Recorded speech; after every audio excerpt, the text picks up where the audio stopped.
Lockdown के बाद हुए अनलॉक को लोगों ने आजादी के रूप में ले लिया। जनता ने इस दौरान जमकर लापरवाही की है। यही कारण है कि अब रविवार को पूर्ण लॉकडाउन होने जा रहा है। अगर लोगों द्वारा लापरवाही का यही आलम रहा तो आने वाले समय में शासन प्रशासन को सख्ती दिखाना होगी। यही कहना है इंदौर के सीएमएचओ डॉक्टर प्रवीण जड़िया का। खबरबान न्यूज से चर्चा करते हुए जड़िया ने लोगों से अपील की है कि सभी सोशल डिस्टेंसिंग का पालन करें और मास्क लगाएं।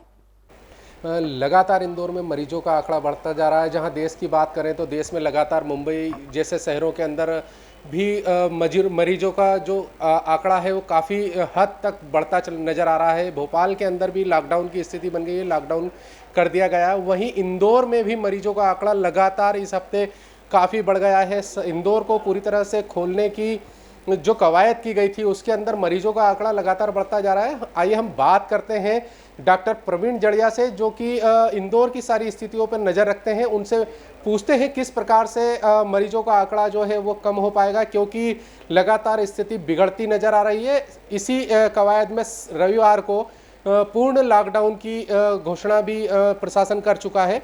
बात करते हैं प्रवीण जड़िया से।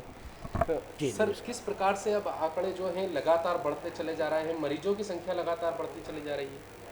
देखिए, विगत कुछ दिनों से मरीजों जो पॉजिटिव मरीज़ थे उनकी संख्या लगातार 40 के आसपास बनी हुई थी।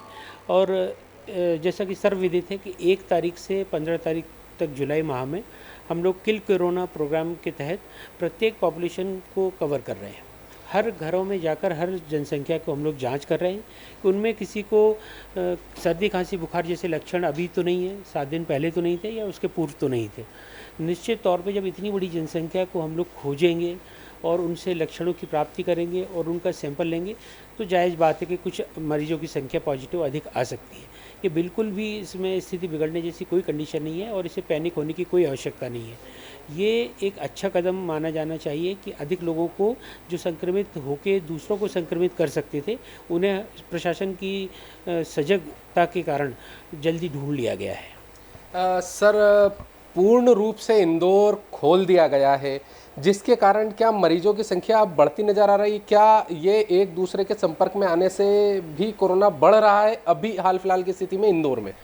अभी जिस तरह के हमारे पास रिपोर्ट्स आ रही हैं उनमें अधिकांश मरीज वहीं से आ रहे हैं, उन्हीं क्षेत्रों से आ रहे हैं जो पूर्व के क्षेत्र थे, उन्हीं लोगों से संबंधित लोग थे। अतः ये कहना उचित नहीं होगा कि लोग बाग अभी मिलने जुलने के कारण फैले। निश्चित तौर पे एक बहुत बड़ा कारण होता है और जो ग्रामीण क्षेत्रों में भी हमारे यहाँ पहुँचा है तो उसका भी एक कारण ये हो सकता है कि वहाँ से कुछ लोग यहाँ पर आए हों संक्रमित क्षेत्र में, या यहाँ के संक्रमित क्षेत्र के कुछ लोग वहाँ गए हों जिससे संक्रमण हुआ। ये एक आशंका बनी रहती है, इसीलिए प्रशासन द्वारा समय समय पर चेतावनी दी जाती है, निर्देश दिए जाते हैं कि इस अनलॉक को पूर्णतः आज़ादी ना समझें और सोशल डिस्टेंसिंग, पर्सनल डिस्टेंसिंग का पालन करते हुए मास्क और सैनिटाइज़र का उपयोग करें। सर, आपने जिस प्रकार से बताया है कि यहाँ पर जो पहले के जो क्षेत्र संक्रमित क्षेत्र थे वहाँ से ये निकल के आए हैं, तो क्या वहाँ पर कोई हम लोगों से चूक इस प्रकार की हुई थी क्या?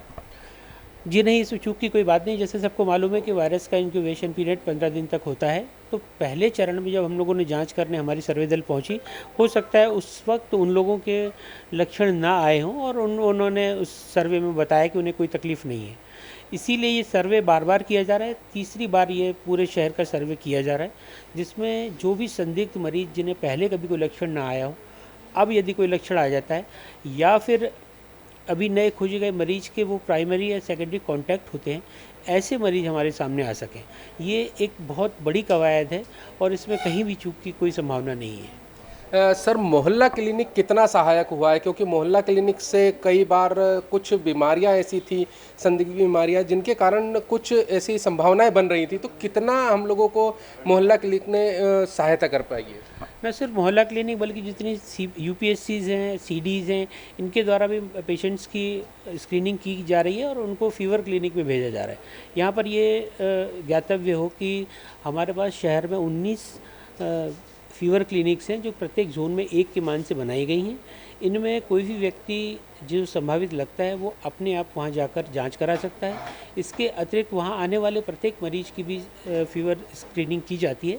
आवश्यकता पड़ने पर उसका सैंपल भी लिया जाता है। सर, रविवार की कवायद चालू हो गई है, रविवार को पूर्ण लॉकडाउन कर रहे हैं, तो ये कहीं ना कहीं आने वाले समय को लॉकडाउन की स्थिति में कन्वर्ट तो नहीं कर पाए? नहीं, ऐसा प्रतीत नहीं होता है मुझे, लेकिन ये लॉकडाउन करना इसलिए ज़रूरी है कि लोगों को एक जो बिल्कुल आज़ादी समझ ली थी और पूरी तरह से फ्री होकर घूम रहे थे बगैर किसी सुरक्षा के मानक अपनाए हुए, इन लोगों को एक दिन के लिए बंद करना आवश्यक है। पूरी तरह से जब आज एक दिन कल हमारा लॉकडाउन रहेगा तो संक्रमण कम होने पे का पूरा चांस रहेगा। आगे क्या कवायद रहती है प्रशासन और सरकार तय करेगी। जिला प्रशासन और स्वास्थ्य विभाग तो पूरी तरह से तैयार है कोरोना से लड़ने के लिए, लेकिन लोग नहीं मान रहे हैं। ऐसे लोगों को कम से कम सोशल डिस्टेंसिंग का पालन जरूर करना चाहिए, मास्क जरूर लगाना चाहिए। आने वाली स्थिति और बिगड़ सकती है यदि आपने ऐसी कोई सुरक्षा नहीं अपनाई तो। कैमरा पर्सन शुभम के साथ मैं शैलेंद्र कश्यप, खबरवार न्यूज़, इंदौर।